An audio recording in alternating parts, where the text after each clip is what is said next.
Start करती हूँ, ठीक है। एक्चुअली और भी स्टूडेंट्स नहीं है, अजिमांशु भी नहीं है, दीपू भी नहीं है, मे बी बिजी हो, तो मैं एक छोटा सा वो स्टार्ट लेके करती हूँ। आज मुझे ये बेसिकली बताना था, इंक्रीमेंट डिक्रीमेंट। एक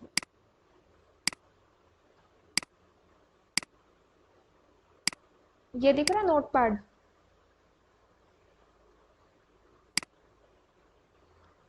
दिख रहा है आदित्य? ओके, अब देखते हैं। बहुत ज़्यादा इंपॉर्टेंट टॉपिक है ये इंक्रीमेंट डिक्रीमेंट ऑपरेटर, आप इसको किस तरह से इवैल्यूएट करोगे। तो पहले मैं स्टार्ट करती हूँ इंक्रीमेंट ऑपरेटर से। आवाज़ आ रही है ना?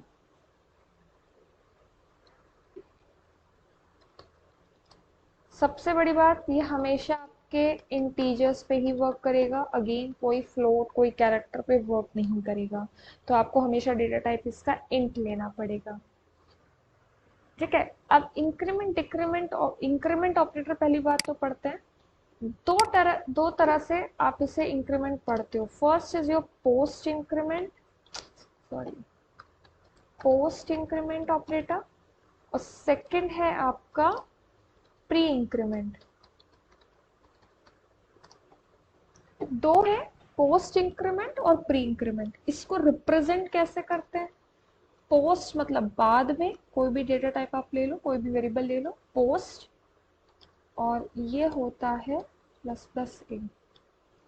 दोनों का मतलब क्या होता है? a equals to a plus one, दोनों का यही मतलब होता है, पोस्ट इंक्रीमेंट का भी और प्री इंक्रीमेंट का भी। अगर दोनों सेम ऑपरेशन परफॉर्म कर रहे हैं तो दो अलग अलग चीज कैसे है? पोस्ट इंक्रीमेंट और प्री इंक्रीमेंट। दोनों में डिफरेंस जो है वो आपका इनिशियलाइजेशन या कह लो कि असाइनमेंट ऑपरेटर में पड़ता है। जैसे मेरे पास एक ये इस तरह से एक्सप्रेशन में लिखती हूँ। एक मैंने लिखा a plus plus, let's say integer a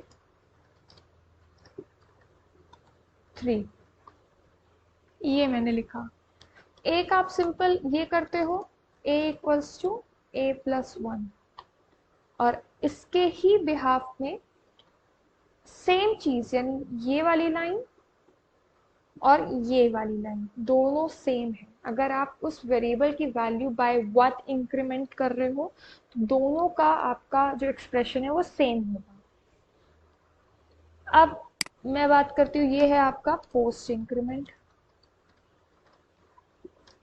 अब पोस्ट इंक्रीमेंट, और इसी तरह से अगर मैं ये भी लिख दूं, दोनों ही प्लस वन से एक अपडेट कर रहे हैं, ये है आपका प्री इंक्रीमेंट। तो दोनों में अब डिफरेंस क्या है भाई?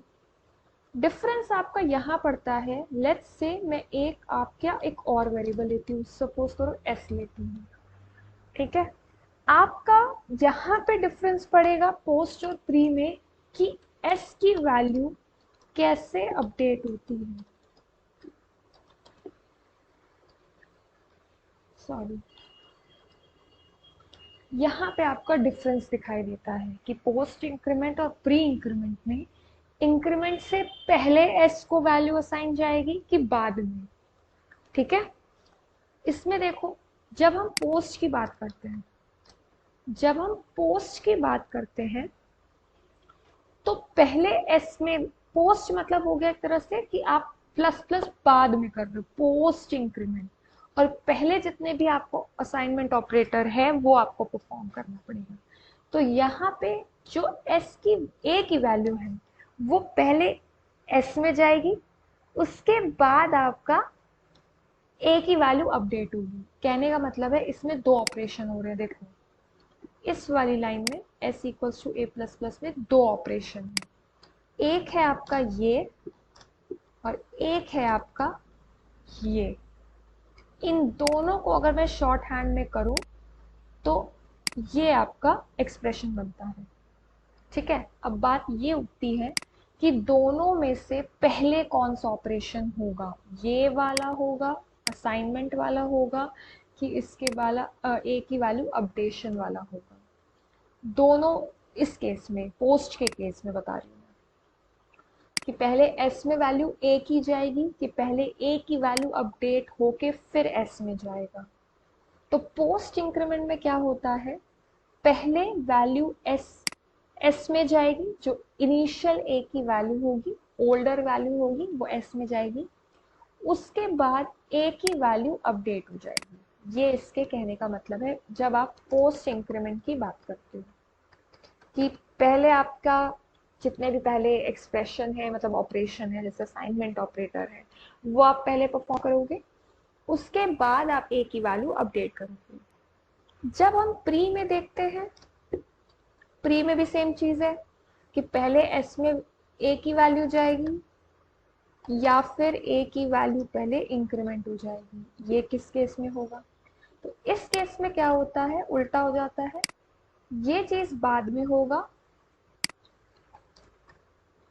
यानी पहले आपकी a की वैल्यू इंक्रीमेंट होगी, उसके बाद s में उसकी वैल्यू आप इनिशलाइज कर दो। ये होता है आपका प्री इंक्रीमेंट का कॉन्सेप्ट। ठीक है, अब देखो इसमें आउटपुट कैसे कैसे क्या क्या आएगा। यहाँ मैं पोस्ट और प्री कर रही हूँ। a की मैंने 3 ही इनिशलाइज करी है पहले। 3 के बाद जब आप पोस्ट इंक्रीमेंट करोगे तो यहाँ a की वैल्यू कितनी हो जाएगी, simple a equals to a+1। तो यहाँ पे हमें सोचना नहीं पड़ता कि पहले हम असाइन करें कि पहले हम अपडेट करें। जब भी कभी असाइनमेंट ऑपरेटर के बिना इंक्रीमेंट डिक्रीमेंट आता है, जब भी कभी बिना असाइनमेंट ऑपरेटर के इंक्रीमेंट डिक्रीमेंट आता है, तो उसमें आपका कोई लॉजिक नहीं लगता, सिंपली उस वेरिएबल की वैल्यू 1 प्लस कर दीजिए। तो अगर यहाँ पे a की वैल्यू 3 है और अगर मैं पोस्ट या प्री कोई भी लगा रही हूँ, तो वो आपकी वैल्यू एक बार इंक्रीमेंट कर देगा, सिंपल। जब आप पोस्ट लगाओगे तो a की वैल्यू 4, नेक्स्ट टाइम जब प्री लगाओगे तो a की वैल्यू कितनी होनी जानी चाहिए, 5। ठीक है, इसमें हमें कुछ नहीं सोचना है कि पहले क्या असाइन करें कि पहले हम अपडेट करें। ये हो गया आपका पोस्ट प्री इंक्रीमेंट। अब नेक्स्ट चाहिए इस वाले स्टेटमेंट पे। अब क्या होगा, s और a की वैल्यू क्या होगी। इस केस में देखो भाई, अब हमारे पास a की वैल्यू है 5। ये वाला ऑपरेटर है आपका पोस्ट इंक्रीमेंट ऑपरेटर है। तो इसमें क्या होगा, पहले आप s की a की वैल्यू जो अभी करंट है, करंट a की वैल्यू है, वो आप s में इनिशियलाइज करोगे और देन आप a की वैल्यू अपडेट करोगे। तो इस केस में पहले आप s की वैल्यू निकाल रहे हो पोस्ट के केस में, तो जो आपकी करंट a की वैल्यू है वो इसमें चली जाएगी। ठीक है, a की वैल्यू 5 है, s की वैल्यू में हमने उसे इनिशियलाइज कर दिया है, अब हमने a की वैल्यू को अपडेट कर दिया है। ये तो इस तरह से इसमें आपका इस स्टेटमेंट में s और a की वैल्यू ये होगी, s की वैल्यू 5 आ जाएगी और a की वैल्यू 6 आएगी। नेक्स्ट स्टेटमेंट पे आइए, जब आप प्री इंक्रीमेंट सॉल्व कर रहे होंगे उस केस में पहले आप a की वैल्यू को अपडेट करेंगे, यानी आप उसमें करंट वैल्यू से उसको आप बाय 1 करोगे तो आपको अपडेटेड वैल्यू मिल जाएगी। देन उसके बाद जो असाइनमेंट ऑपरेटर के लेफ्ट हैंड साइड में आपका वेरिएबल है, उसमें उसकी वैल्यू को आप इनिशियलाइज कर दीजिए, यानी अब a की वैल्यू कितनी हो गई, 7, और s की वैल्यू भी क्या हो जाएगी, 7। ये आपका जो प्राइम कॉन्सेप्ट है पोस्ट इंक्रीमेंट और प्री इंक्रीमेंट का, वो ये है। समझ में आया दित्य,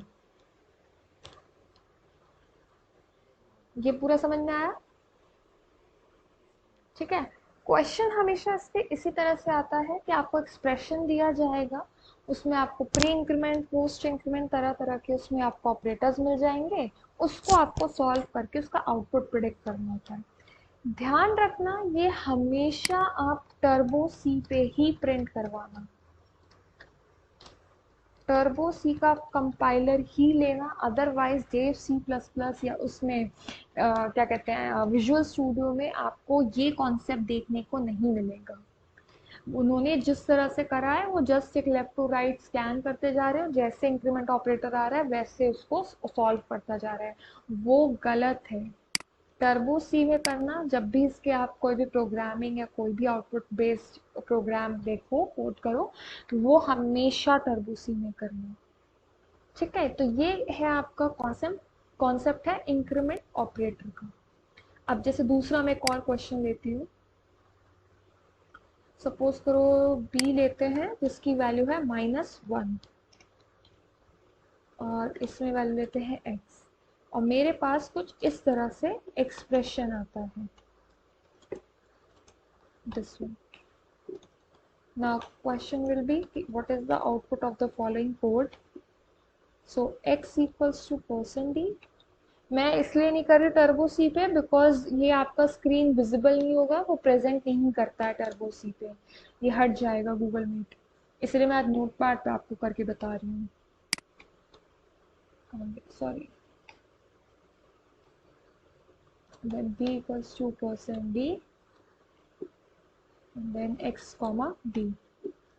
इसका आउटपुट क्या होगा, ये आपका एक क्वेश्चन आता है कि x और b की वैल्यू आप कैसे फाइंड आउट करोगे, इसका आउटपुट क्या आएगा जो भी हो। तो सबसे पहले आप क्या करते हो इस केस में, ये आपके पास एक्सप्रेशन है, ये आपको सॉल्व करके बताना है कि x और b की वैल्यू कैसे अपडेट हो रही है। सबसे पहले आप निकालते हो जो आपकी लेफ्ट हैंड साइड, मतलब असाइनमेंट ऑपरेटर के लेफ्ट हैंड साइड पे जो आपका वेरिएबल है, आप उसकी वैल्यू फाइंड आउट करते हो। दैट मीन्स x की वैल्यू हमें सबसे पहले फाइंड आउट करनी है, वो आपके लिए इजी पड़ती है। तो x किस पर डिपेंडेंट है, b पे डिपेंडेंट है, यानी जैसे जैसे b की वैल्यू चेंज होगी x की वैल्यू भी चेंज होती चली जाएगी। तो अभी हमें क्या करना है, x is dependent on b whereas b is independent variable। ठीक, तो पहले हम निकालते हैं जरा x की वैल्यू आप कैसे निकालोगे। अब देखो वही चीज आती है, जब भी आपका असाइनमेंट ऑपरेटर आता है आपको ये पता करना होता है कि पहले आप असाइन करोगे कि पहले आप अपडेट करोगे, ये क्वेश्चन रहता है। तो अब इसमें क्या होता है, अगेन आपके पास ये काउंट कर लीजिए कितने प्री इंक्रीमेंट है या कितने पोस्ट इंक्रीमेंट है। लेट्स से मेरे पास एक और है जो कि प्री है, इस तरह से एक्सप्रेशन है, आपका सिंपल वेरिएबल भी है, आपका पोस्ट इंक्रीमेंट भी है और आपके पास प्री इंक्रीमेंट भी है, तीनों चीज हो गई। इस केस में क्या करते हैं हम, सबसे पहले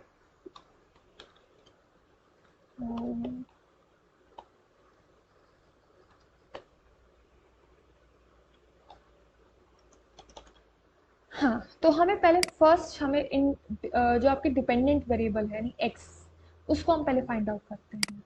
तो हम उसके लिए क्या करते हैं, पहले काउंट कर लीजिए कितने आपके प्री इंक्रीमेंट है। For x count number of pre increment operator. ये हमें सबसे पहले ये काउंट करना होता है कि आपके पास प्री इंक्रीमेंट कितने हैं। तो हमारे पास है प्री इंक्रीमेंट एक, जैसे मैंने पहले उसमें लिखा था कि जब भी आपका प्री इंक्रीमेंट आएगा तो सबसे पहले आप उसकी वैल्यू को अपडेट करोगे एंड देन असाइन करोगे। तो इसमें क्या होगा, जब आप इसमें इंक्रीमेंट करोगे तो -1 से b की वैल्यू कितनी हो जाएगी, 0 हो जाएगी। ओके, जब आप उसमें प्लस प्लस बी करोगे, that means plus plus b करोगे, तो यहाँ पे b की वैल्यू इट बिकम्स 0, ये अपडेट हो गई है b की वैल्यू। अब b की वैल्यू -1 ना होके b की वैल्यू हो गई है 0। ओके, तो b की वैल्यू जब 0 हो गई, now you have to assign x equals to 0 plus 0, जितने भी आपको b दिख रहे हैं आप उसमें आप 0 पुट कर दीजिए। आपने 0 पुट करना है और x की वैल्यू आपको मिल जाएगी 0।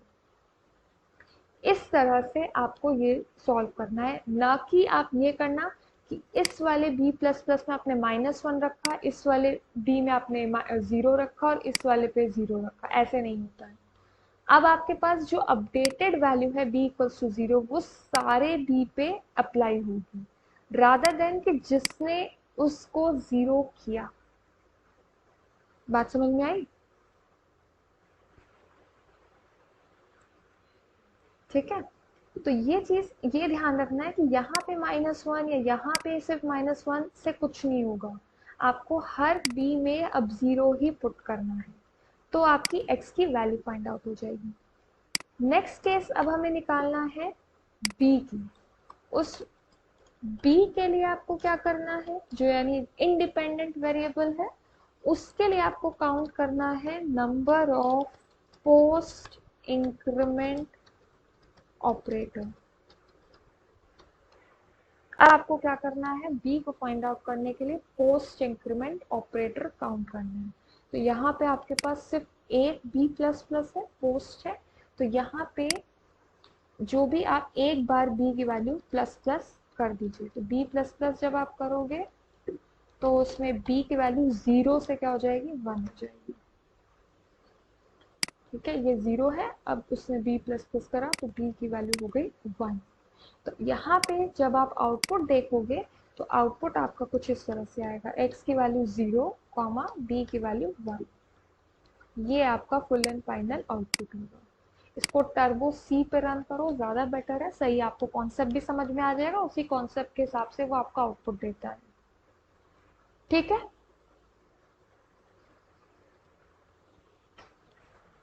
ओके। अब ये था आपका इंक्रीमेंट ऑपरेटर। इस तरह से एक्सप्रेशन आपसे छोटे छोटे पूछे जा सकते हैं। और इसके अलावा है आपका डिक्रीमेंट ऑपरेटर। डिक्रीमेंट ऑपरेटर का भी कॉन्सेप्ट सेम है, बस उसमें क्या होता है, चलो दूसरा करके देखती हूँ। आपका है डिक्रीमेंट ऑपरेटर्स, उसमें क्या होगा भाई, सेम चीज है, बस उसमें ये होगा आपका माइनस माइनस, और प्री डिक्रीमेंट करेंगे उसमें भी यही चीज है, माइनस माइनस। अब दोनों का मतलब सेम चीज है, a equals to a minus 1। दोनों का अगर सेम है तो आप में डिफरेंस कहाँ पे चीज आती है, अगेन आपकी असाइनमेंट ऑपरेटर में आती है, कि आप पहले असाइन करोगे या पहले कोई दूसरा परफॉर्म करोगे कि और फिर अपडेट करोगे। अब इस केस में क्या होता है, सेम चीज वही है, पोस्ट डिक्रीमेंट की जब बारी होती है, जैसे इसको मैं हटा के दूसरा बताती हूँ आपको।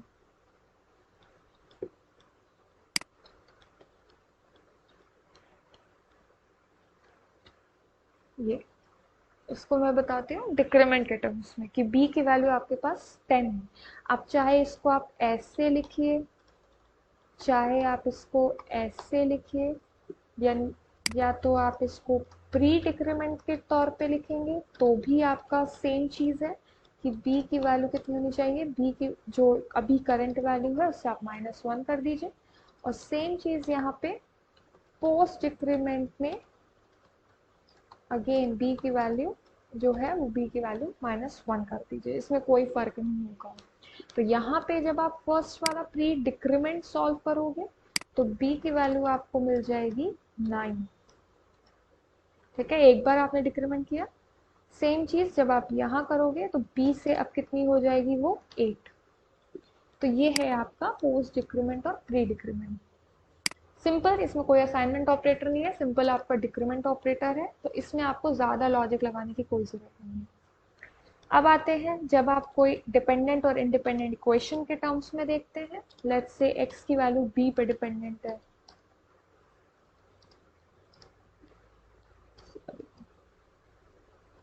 इस तरह से देखते हैं। अगर इस तरह से डिपेंड है तो वही आपको वैसे ही बिल्कुल कॉन्सेप्ट है जैसे आपने इंक्रीमेंट में पढ़ा था। इंक्रीमेंट में जैसे आपने पढ़ा था, सबसे पहले आप लगाओगे किसके लिए, x के लिए लगाओगे जो आपके डिपेंड करनी है। जब डिपेंड करेगी तो आपको यहाँ पे प्री डिक्रीमेंट ऑपरेटर आपको पहले देखना पड़ेगा। जब आप x के लिए फाइंड आउट कर रहे हो तो सब count the number of pre decrement आपको करना पड़ेगा। उसके बाद आप क्या करोगे, उसमें असाइन कर दोगे वैसे ही वैल्यू। प्री डिक्रीमेंट है यानी पहले आपको अपडेट करनी पड़ेगी वैल्यू। अब यहाँ पे तो कोई प्री डिक्रीमेंट नहीं है, तो एज इट इज आप क्या करिए, b की जो भी वैल्यू आई है, जो b की वैल्यू अभी करंट है उसमें आप उसको असाइन कर दीजिए 8। तो यहाँ पे क्या हो जाएगा, 8 + 8। जो यहाँ पे आपने निकाला है। तो ये हो जाएगी आपकी x की वैल्यू दे देगा आपको, x की वैल्यू दे देगा आपको 16। इसमें कोई प्री डिक्रीमेंट नहीं है, इसलिए आपको अपडेट करने की जरूरत नहीं है, आप जस्ट उसमें असाइन कर दीजिए। यहाँ पे count the number of pre decrement, तो first update it and then assign it, ये होता है। ये आपकी उसके लिए हो गई जो आपका डिपेंडेंट वेरिएबल है। अब सेम चीज जब आप b को फाइंड आउट करोगे तो अब आपको क्या करना है, पोस्ट डिक्रीमेंट करने हैं आपको।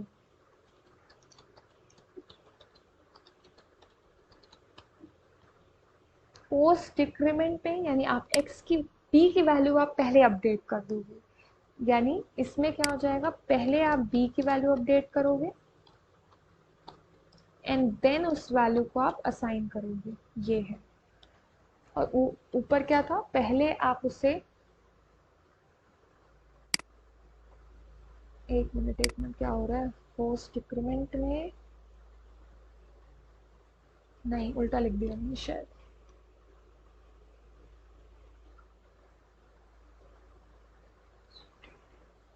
हाँ, पोस्ट डिक्रीमेंट में उल्टा था।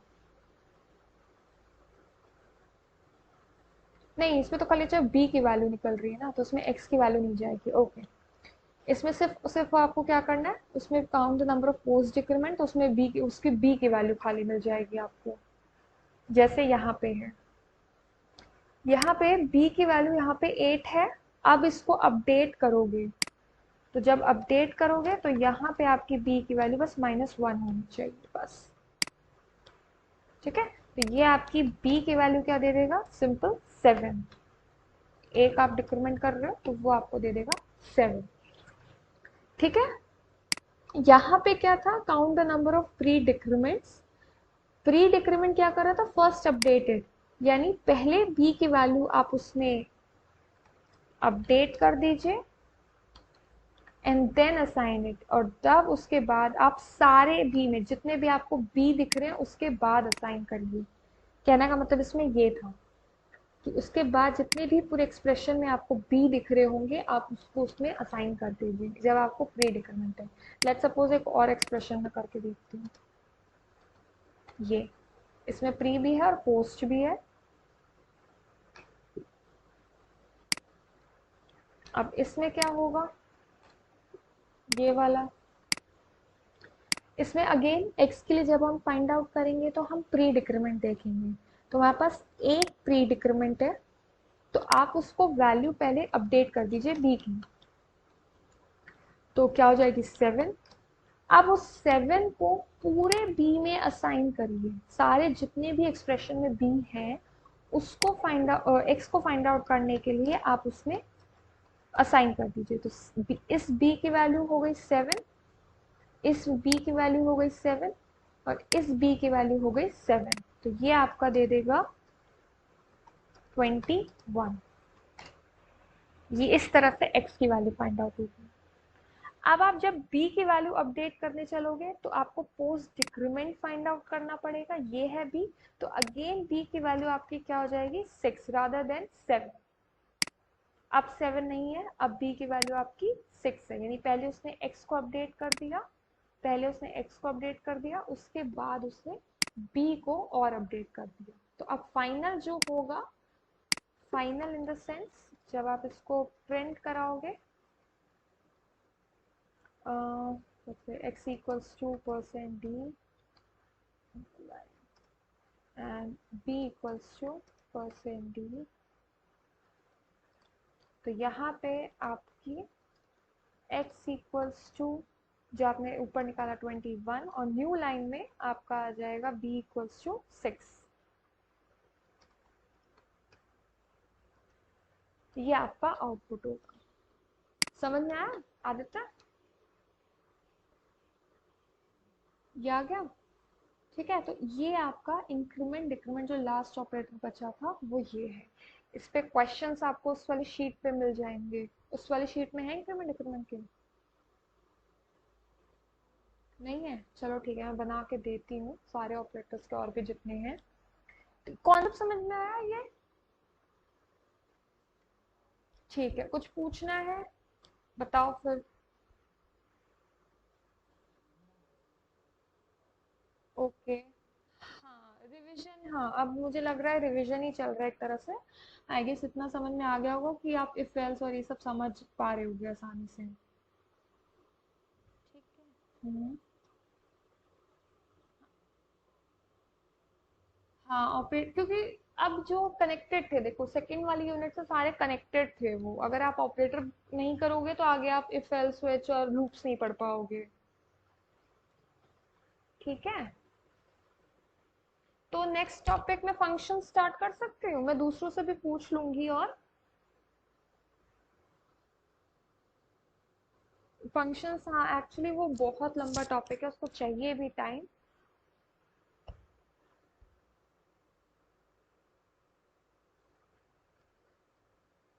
हाँ हाँ हाँ हाँ। चलो ठीक है, तो मैं नेक्स्ट में ना फंक्शन स्टार्ट करूंगी। ओके, और इसका मैं क्वेश्चंस बना रही हूँ, इसके भी मैं ऐड कर दूंगी। तो जैसे जैसे मुझे वर्कशीट बनती जाएगी मैं आपको शेयर करती जाऊंगी। ओके। ठीक है, और कुछ पूछना, मैं तुम्हारा वो वाला प्रोग्राम जरूर देख लूंगी जो है, मुझे याद है। ठीक है, मैं रन करके उसको देखती हूँ, फिर मैं तुम्हें बताती हूँ कैसे क्या होगा। ओके ठीक है। और तो कुछ नहीं ना?